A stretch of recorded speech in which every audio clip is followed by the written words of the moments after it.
Prabowo mengunjungi Megawati. Okay. Nah, kami melihat bahwa kedua tokoh ini memakai batik, tetapi dengan motif yang sangat berbeda. Sangat berbeda. Jadi Pak Prabowo dengan Gurdo, jadi Garuda melambangkan sisi budaya Jawanya yang kental sekali.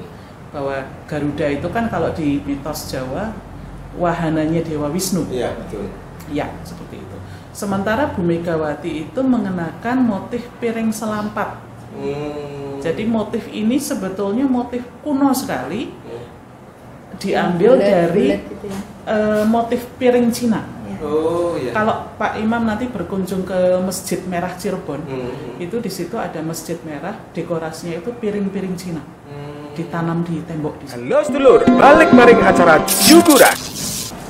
Selamat siang saudara-saudara sekalian, kita ketemu lagi hari ini dengan dua ibu yang cantik-cantik.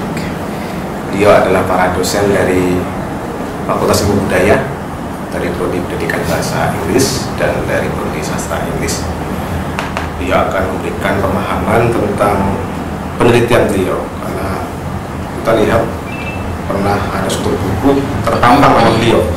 Nah, kita akan lihat nih, apa sih yang beliau sampaikan di dalam buku itu, karena buku itu berkaitan dengan batik. Jadi suatu hal yang sangat luar biasa. Batik khusus Banyumas. Betul demikian, Bu? Ya. Selamat datang di Pusat Penelitian Budaya Daerah dan Pariwisata LPPM Universitas Jenderal Sudirman. Kami senang sekali didatangi oleh ibu berdua kaitannya dengan apa yang ingin saya tanyakan ini, kayak dengan hasil-hasil penelitian yang sudah ibu berdua buat, terutama dengan batik, ya. Karena sepertinya saya lihat itu di yang ibu berdua buat itu batik khas Banyumas, ya. Ya. Betul. Nah, kita ini langsung saja, kenapa sih Bu Erna ini? Oh iya, kita kenalkan dulu ini beliau berdua. Satu itu Bu Erna, ya mungkin mengenalkan sendiri saja langsung ke teman-teman di pemirsa di channel ini, jadi nanti biar mereka kalau ketemu di jalan bisa langsung bertanya-tanya. Silahkan dari Bu Erna dulu, monggo silahkan. Selamat siang, saya Bu Erna. Saya saat ini bertugas mengajar di Prodi Pendidikan Bahasa Inggris Fakultas Ilmu Budaya Unsur. Oke, nah Bu Ika. Terima kasih Pak Imam atas undangannya untuk berbincang-bincang di sini. Nama saya Ika, saya juga dari Fakultas Ilmu Budaya, saat ini mengajar di program studi S1 Sastra Inggris. Oke, begitu saudara-saudara. Kita perkenalannya awalnya gitu. Beliau seperti misalkan sangat pendiam, tapi sebenarnya beliau ketika menjelaskan sesuatu menjadi sangat ekspresif. Jadi kita santai saja ibu-ibu. Jadi saya tertarik dengan penelitian Bu Erna maupun Bu Ika tentang kaitan dengan batik Banyumas, karena kita tahu bahwa batik Banyumas itu sebenarnya tidak kalah dengan batik dari Solo, Jogja. Ya. Karena sebenarnya ada yang mengatakan bahwa batik Banyumas itu adalah bagian dari tiga three musketeer itu kalau di film, ya. Jadi ada tiga yang ada di Jawa, itu tiga jenis, yang Solo, Jogja, dan Banyumas. Cuma yang sekarang terkenal adalah Solo dan Jogja. Dan Banyumas menjadi sangat tersisih lah. Ini yang saya tiba-tiba baca itu, ini menarik ini kayaknya. Kita akan explore di dalam. Mungkin bisa dijelaskan dulu nih awalannya itu kenapa pengen mengkaji batik, kemudian memaplikasikan batik. Jadi mungkin bisa para pemirsa bisa mengetahui itu. Moga silakan dulu. Awalnya itu karena intinya kita sama-sama suka batik gitu ya. Ngobrolin ini, ada motif batik kok tiba-tiba muncul di Antam, maksudnya kepingan emas Antam, kok ini motif batik. Lalu ada lagi kemasan makanan, ada lagi kue, gulung-gulung itu misalnya, kok batiknya motifnya batik seperti itu, unik sekali. Dalam motif kuenya itu? Iya, jadi ukirannya itu kan batik. Iya. Oh iya. Biasanya kan main-main warna aja, tapi itu edisi khusus ada yang batik gitu. Oh iya. Nah, jadi dari situ kami melihat akhirnya orang kembali mengambil motif batik karena pasti ada sesuatu seperti itu. Lalu kemudian pada waktu berkembang lagi, waktu itu kami masih ngobrol-ngobrol santai begitu ya Bu Ika ya, ngobrol-ngobrol terus tiba-tiba ketika ada satu negara di Asia Tenggara itu mengklaim bahwa batik ini milik kami gitu. Lalu kemudian kami melihat bahwa satu perusahaan Google waktu itu, kantor Google di Indonesia itu justru mengambil cetakan batiknya, jadi capnya itu Pak Ibu itu dipampang dalam satu dinding begitu. Jadi sebetulnya itu klaim kuat. Jadi ada batik, nah cetakannya dari mana? Jadi negara yang pemilik cetakan itu boleh dikatakan kami yang merupakan asal mula dari batik itu. Oh gitu. Ya. Jadi tadi diantam jadi di pembuatan emas itu ya? Iya. Jadi set khusus ya. Sampai botol bayi, ada yang memakai motif batik juga. Pepsodent, maaf sebut merek, pasta gigi itu. Jadi ada edisi batik. Makanan-makanan yang itu yang punya Amerika itu ada edisi khusus juga yang kemasannya batik. Gitu. Nah itu kalau yang kita bicara kalau antam itu kita sudah bicarakan masalah batik mana ini batik Banyumas kah atau batik Solo Jogja atau batik secara umum?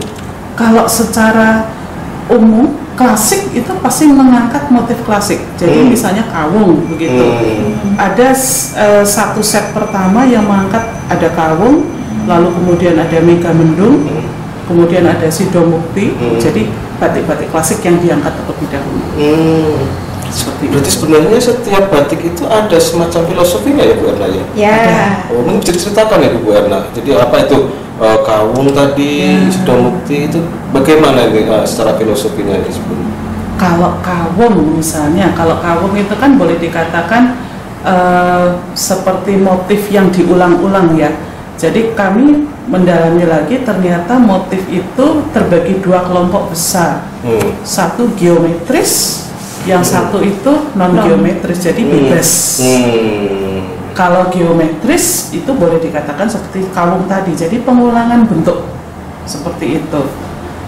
Lalu kemudian ada yang parang, itu termasuk geometris. Oh, geometris ya. Yang parang. Gitu. Nah kalau kawung ada berbagai versi, jadi kawung itu bisa dari buah kawung atau buah kolang-kaling kalau bahasa Jawa ya, buah antep itu. Kalau diiris pada bagian tertentu kita buka penampangnya itu mirip dengan motif kawung. Jadi ada 4 helai daun yang simetris semuanya. Melambangkan 4 arah mata angin. Bisa, ya, betul. Keseimbangan hidup dan sebagainya gitu ya. Kalau yang lain, misalnya kayak tadi Sidomukti. Ya. Bagaimana Sidomukti? Kalau Sidomukti biasanya mengambil dari kata sido dulu yang artinya jadi begitu ya. Variannya banyak, ada Sidomukti, ada Sidodadi, ada lagi Sidosemi dan lain sebagainya. Dan semua kain batik, motif batik yang awalannya sido itu efeknya positif. Jadi semacam doa bahwa ketika misalnya pasangan calon pengantin mengenakan motif khusus, jadi ada semacam doa bahwa di kehidupan membangun keluarga yang baru itu jadi seperti itu, sejahtera. Ya. Oh, berarti ini menarik. Jadi ketika di dalam konsep batik itu sendiri itu ada filosofinya tadi mengandung doa. Sehingga harus digunakan pada suatu upacara tertentu yang harus pas seperti itu ya? Iya betul. Sidomukti itu untuk pernikahan. Untuk pernikahan. Ya, jadi mengandung doa dan harapan itu pasti ada. Pasti ada. Kalau 7 bulanan babon akrem. Babon akrem. Ya. Tujuannya agar babon itu kan apa ya? Mengayomi anaknya. Mengayomi anaknya. Filosofinya seperti itu. Nah kalau kaitannya dengan tadi batik Banyumas itu pembedaan secara mutlak ada nggak Bu dengan batik yang Solo Jogja lah misalnya? Ya, jelas ada. Kalau dari banyak perspektif ya Pak Imam. Misalnya satu dari pewarnaan.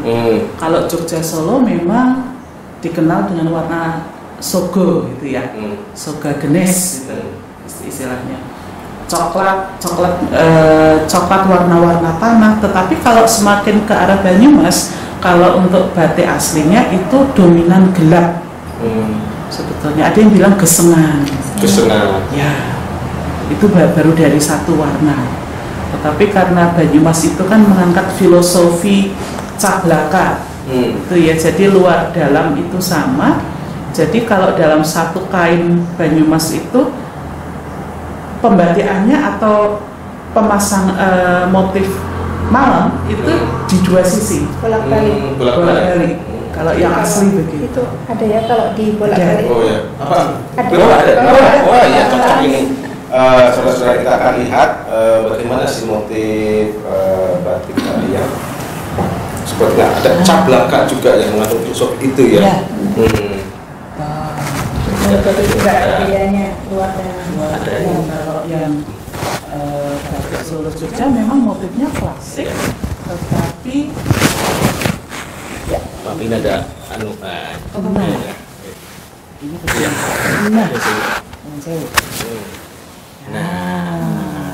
jadi ini memang kalau Solo itu kan napa nggih coklat ya, coklat dan hitam. Tapi kalau Jogja itu dominan putih, sementara kalau Banyumas itu hitam dan kuning sebetulnya. Hitam dan kuning. Ya, kesengan tadi. Kesengan. Seperti itu. Nah kalau gambarnya ini berarti ini termasuk tipe yang tadi ya, nggak apa namanya, berarti ada dua ya jenisnya. Geometris. Kalau ini geometris. Pengolahan bentuk seperti itu. Kopi ya. Ya, ini besar. juga. Ya, kopi besar. Lalu ini juga ceplokan ya. Ceplokan itu berarti mengulang bentuk seperti itu. Betul. Ya. Kalau yang tadi yang satu yang geometris, ini apa ya Bu ya? Ya, misalnya ini kidang pelatas ini. Iya, ini termasuk motif yang non geometris atau bebas. Ya, yang atas itu juga orang watan. Banyumas banget nih. Ini Banyumas. Ya. Ini di Banyumas Ini banget juga serayuan. Ini versi kecil ya, tapi kalau versi yang besar penuh itu bagus sekali. Ya. Kok bisa dikatakan bahwa ini Banyumas banget? Nah, ini dari mana Ibu ini? Ini kolam. Sama. Oh iya. Jadi kalau batik Banyumas yang asli, batik tulis, jadi depan belakang itu sama-sama dikasih malam. Jadi bisa dibuka, bisa digunakan baik belakangnya maupun depannya. Ya, secara harga juga lebih mahal. Dalamnya juga sama seperti masyarakat Banyumas ya, apa adanya. Betul. Ini sama ya? Sama ya. Oh ya tadi kaitannya sama apa namanya? Tadi pernyataan dari Bu Ika. Wah ini Banyumas banget. Berarti kan ada kekhasan tertentu nih Banyumas ini. Apa ini? Di mana itu?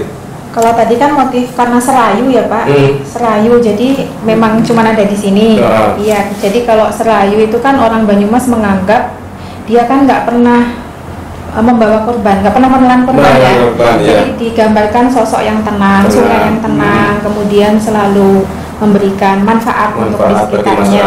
Ya, sampai sekarang kan ya masih buat pengairan dan lain sebagainya, dan itu diabadikan di motif batik serayu tadi.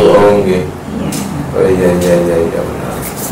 Ini juga ya lumbon ya? Kalau ini dari motifnya lumbon. Daun keladi. Ya. Ini motifnya. Tapi kalau pewarnaannya ini bukan Banyumas asli. Kalau Banyumas asli lebih gelap lagi. Ini bukan Banyumas asli. Dan ini hanya di batik hanya di satu sisi. Oh iya. Nah, ini kan kelihatan bedanya. Ya, yang satu sisi lebih tajam. Oh iya betul. Begitu. Ya. Ini yang bisa menunjukkan bahwa ini bukan Banyumas asli ini gitu ya. Ini Kalau perbandingannya yang kalau klasik, Banyumas asli lumbonya seperti ini. Oh, Banyumas asli seperti itu. Iya. Ya. Oke. Ini sudah ada sisi dekoratifnya ya. Betul. Dan ini bukan tulis karena ini cap. Cap. Ya, karena pengulangannya ini sama. Jadi mungkin kalau kita ukur Dia akan sama. Sama ya. Sama Ya, persis. cap. Kalau tulis itu mesti ada sedikit Iya. pergeseran ya. Betul. Karena namanya tulis. Yang paling susah ya si Domuti ya, yang paling susah di batik itu ya. Ya, karena selain motif besar juga ada isen pengisi di antara motif besar itu titik-titiknya kecil. Nggak semua pembatik bisa. Iya.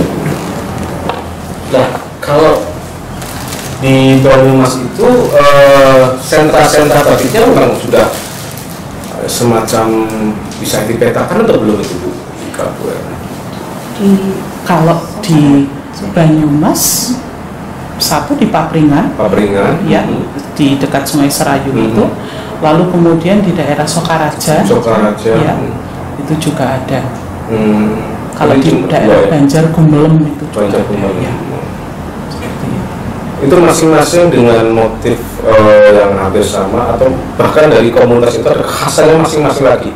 Kalau yang saya lihat, setiap daerah sekarang ingin mencoba ini adalah kekhasan kami. Seperti kalau Purbalingga kan di sana ada Gua Lawa. Jadi ada satu batik sebetulnya motifnya itu bunga seperti itu, tetapi diberi dekorasi gambar kelelawar seperti itu. Ya berarti memang ada kekhasan ya, karena ini salah satu yang bisa kita kita angkat sebagai potensi daerah untuk pariwisata ya. Betul. Ya. Ada lagi Bu, apa Ada itu? lagi. Nah, kalau ini yang kami waktu itu kan juga meneliti bahwa ternyata batik modern yang sekarang sepertinya hampir di semua tempat begitu nggih. Jadi kalau ini namanya motif Manggaran. Motif Bunga Manggaran. kelapa. Bunga kelapa. Oh. Ya. Wah, Tapi ini kalau kita mungkin ke sentra batik, mereka mungkin akan membuat motif yang berbeda Manggarannya. Jadi kalau ini kan kesannya ruwet padat gitu ya Pak ya. Jadi mungkin kalau untuk menyasar konsumen anak muda itu kurang tren warnanya kurang cerah dan lain sebagainya. Iya. Tapi ini kalau Manggaran gula kelapa memang sebenarnya juga kekhasan Banyumas ya. Karena salah satu produksi dari gula kelapa itu Banyumas juga sentranya di sini gitu. Ini juga double dua. Iya, double. Jadi bisa melihat ini. Jadi kalau Banyumas asli kita bisa lihat antara depan sama belakang itu sama. Beda dengan yang bukan asli Banyumas. Terus ada nih orang mengatakan kalau Banyumas itu identik dengan motif-motif yang dekat dengan alam. Itu betul Ibu? Seperti itu atau memang hanya kebetulan saja atau sebagian besar saja motif yang ada di Banyumas atau batik Banyumas itu yang memang motifnya dekat dengan alam, jadi kayak pohon, binatang. Kalau kedekatan dengan alam, ya memang seperti itu. Jadi seperti tadi Manggar, karena setiap hari masyarakat Banyumas itu juga pohon kelapa itu banyak didapati di wilayah Banyumas juga, lumbun itu juga. Jadi apa yang mereka temui setiap hari, baik itu flora fauna, itu mereka langsung memasukkan unsur tersebut ke dalam batik. Ya. Itu jahe Pak. Jahe kan juga jahe kan juga. Oh iya, ini itu jahe. Ini jahe. Iya. Jadi yang di sekitar masyarakat itu kemudian masuk dalam motif batik. Yaitu tadi selain doa dan harapan juga mungkin rasa syukur mereka ya, rasa syukur masyarakat Banyumas akan alam sekitar yang telah memberi manfaat, jadi kemudian itu direpresentasikan di motif batik. Nah, ini yang mungkin perlu diketahui oleh teman-teman di luar ya, bahwa kita wajib tahu ini bagaimana kekhasan yang kita miliki itu, dan tentunya ada perbedaan ya Bu ya dengan yang lain yang kayak misalnya ini yang tengah ini Pak Imam, ini ramatan. Ini ramat itu kan seperti sarang laba-laba. Mungkin buat sebagian orang kan sesuatu yang tidak baik ya, kotor, menjijikkan, tapi toh tetap menjadi inspirasi bagi pengrajin seperti itu. Dan mungkin filosofi yang bisa diambil kan, laba-laba itu bisa hidup di mana saja. Oh iya, ya kan, sarangnya itu bisa, sarangnya bisa kita dapati di mana saja. Nah, kaitannya dengan pengembangan batik yang ibu pahami di Banyumas itu, sudahkah ada istilahnya mungkin peningkatan keterampilan lah, atau mungkin pengembangan teknologi atau bagaimana? Mungkin bisa diketahui nih oleh pihak-pihak pengerjakan ya. Kalau sentra-sentra itu sebetulnya masih terpusat di daerah yang kami sebutkan tadi, di Sokaraja dan lain sebagainya, Papringan juga. Tetapi ada juga sentra kecil, misalnya UKM gitu, mereka mulai, yuk kita bikin batik seperti itu. Terakhir saya dengar itu yang di sebelah utara SMP 9, di sana ada sentra batik rumah batik itu mengajarkan keterampilan Kalisari di daerah mana, untuk misalnya anak-anak kecil, yuk kita berkenalan dengan bagaimana sih teknik membatik seperti itu. Betul. Itu sebetulnya banyak di Purwokerto, banyak ya. Iya, karena kalau keterampilan ini tidak mulai dikenalkan, ini akan lama-lama akan punah juga. Betul. Karena ya mungkin lah sekarang orang mulai suka batik, cuma tidak tahu bagaimana cara membuat batik. Ya kan? Nah, ini perlu diberikan terutama ke anak-anak sehingga mereka mulai kenal. Ya, jadi kesukaannya itu bisa tumbuh berkembang melalui juga bagaimana cara membuat batik. Dan karena itu bagian dari budaya yang ke depan ini katanya kan 2021 ya kita akan mulai masuk ke pengembangan pariwisata budaya. Menurut Ibu berdua, ini kansnya untuk bisa kita kembangkan bagaimana ini? Besar. Tetap besar.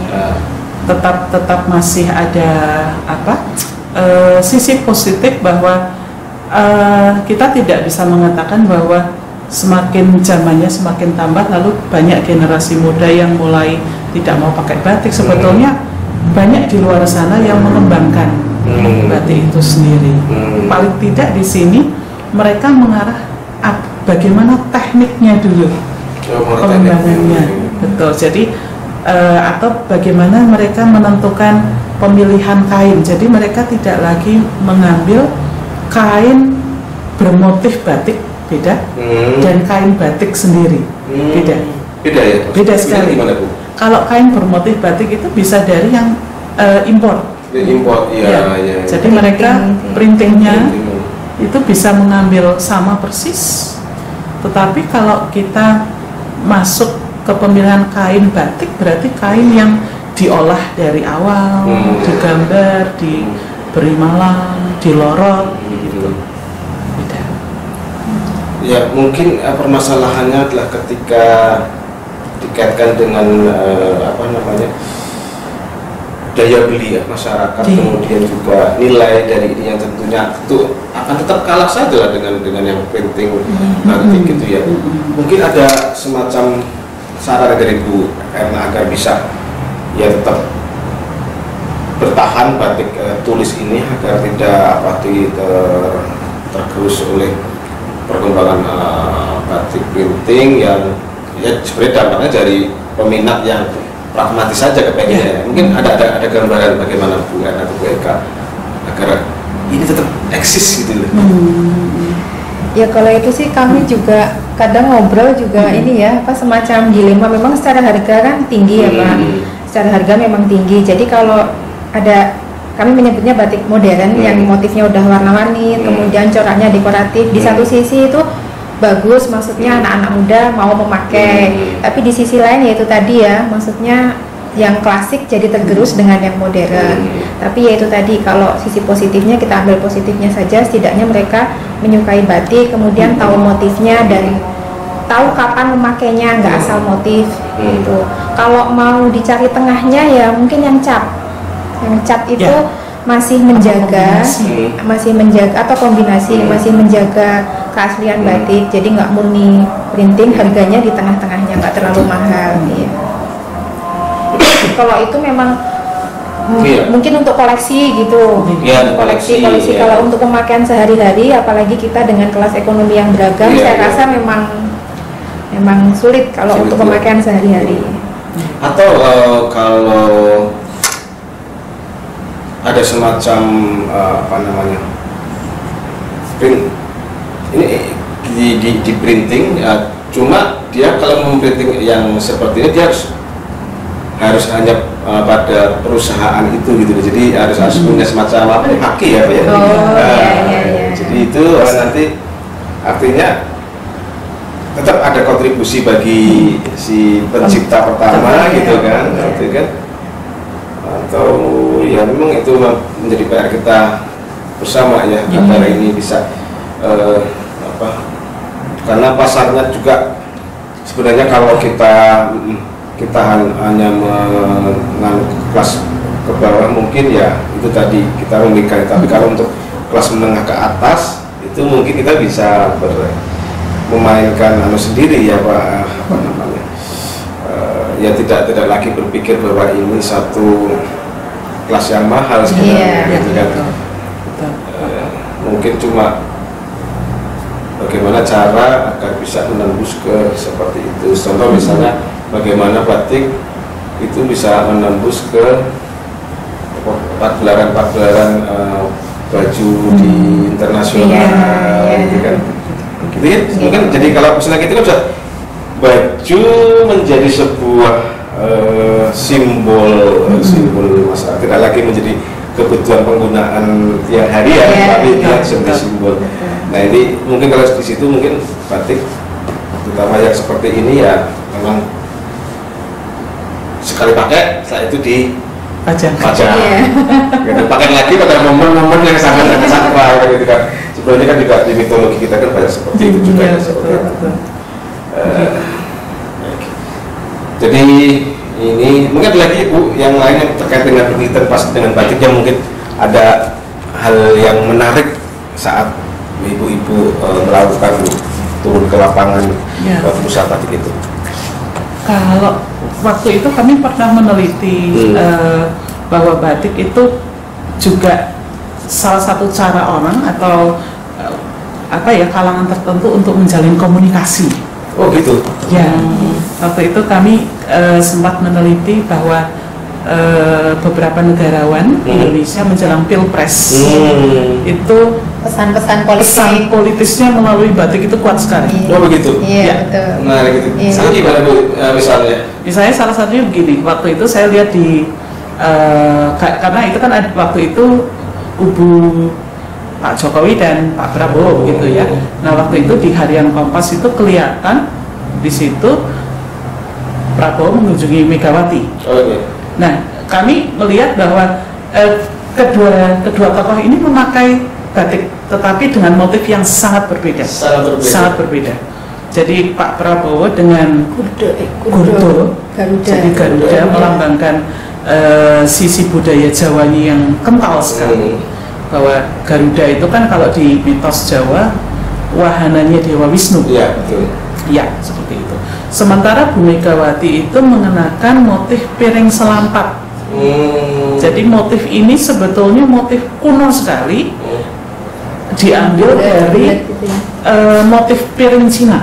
Oh iya. Kalau Pak Imam nanti berkunjung ke Masjid Merah Cirebon, itu di situ ada Masjid Merah, dekorasinya itu piring-piring Cina, ditanam di tembok di situ. Nah intinya piring itu kan kalau di Indonesia adalah wadah untuk makanan. Jadi siapapun boleh ambil seperti itu, dan makanan itu diperlukan untuk semua kalangan. Jadi komunikasinya bahwa yang satu pihak itu datang membawa suatu kekuatan besar, tetapi dihadapi dengan sisi lain yang membawa apa ya, boleh dikatakan people's power. Gitu. Oh iya. Menarik. Berarti dari batik itu bisa menciptakan pesan, dan pesan itu ya tersembunyi di dalam simbol-simbol yang dimunculkan oleh batik. Menarik juga ya. Itu yang membuat kami tertarik, karena media juga mengcapture itu ternyata. Jadi berita. Hari ini Pak Jokowi ketemu ini pakai motif gunungan, jadi rame. Hari ini Pak Anies ketemu Pak ini ketemu Pak Prabowo pakai ini. Gitu. Jadi ternyata rame juga gitu. Hanya dari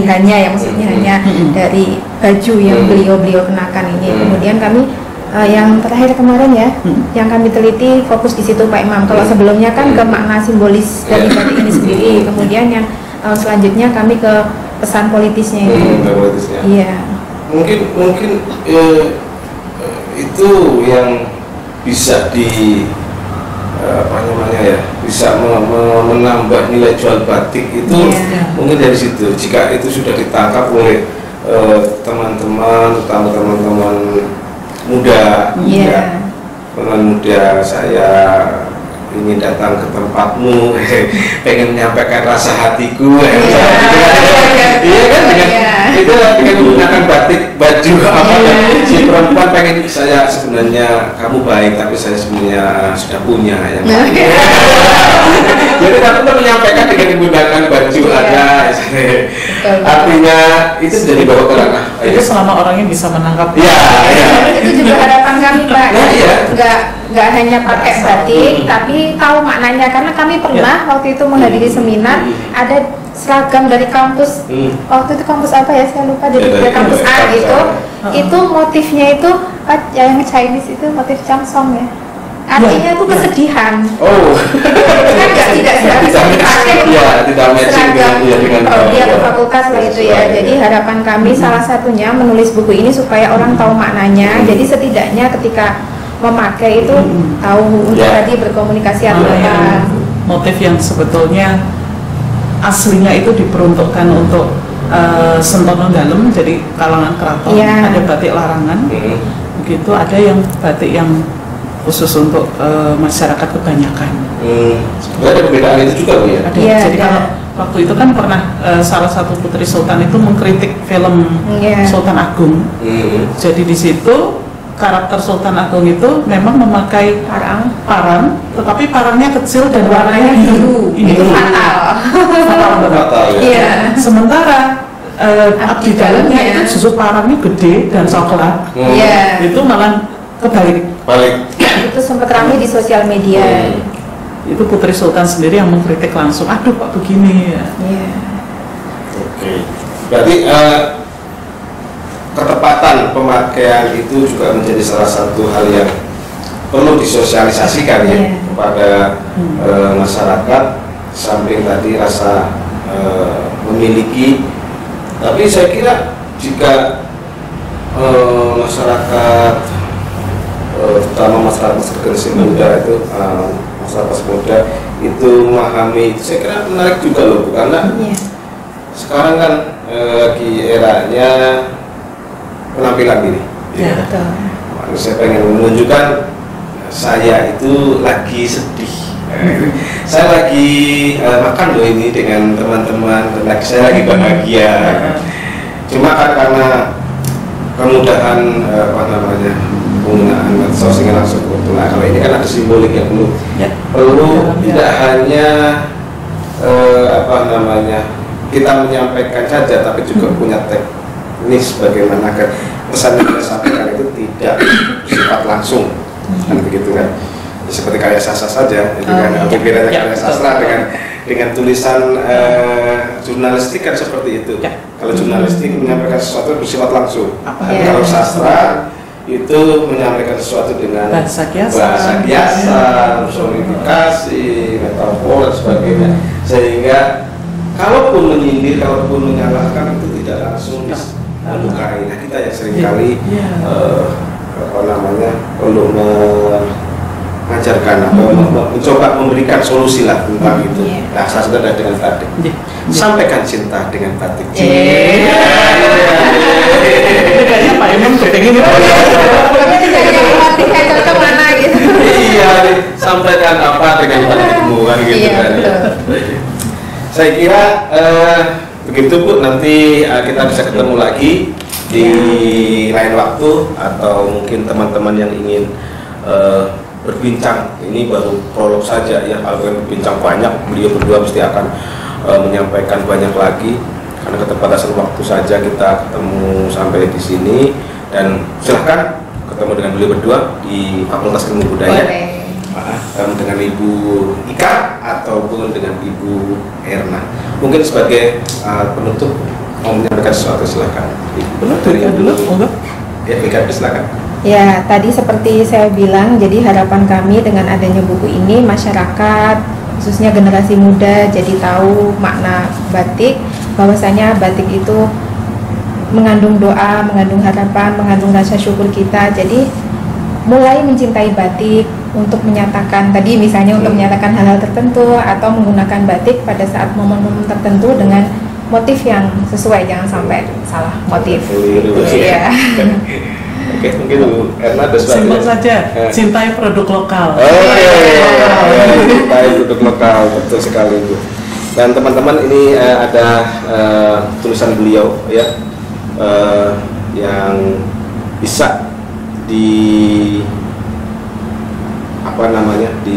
nanti dihubungi beliau untuk mendapatkan ini di Fakultas Ilmu Budaya, karena ini baru ya Bu ya, baru terbit ya, baru terbit, jadi bisa menjadi referensi.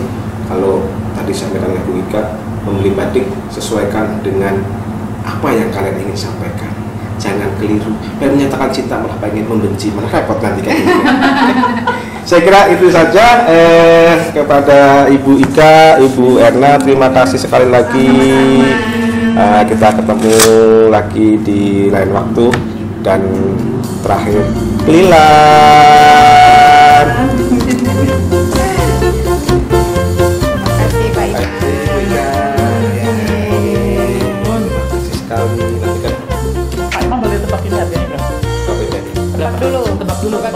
Ini gula Jawa rasane legi, kripik mlinjo dipangan asu, arep mulya kudu mersuti, buta ijo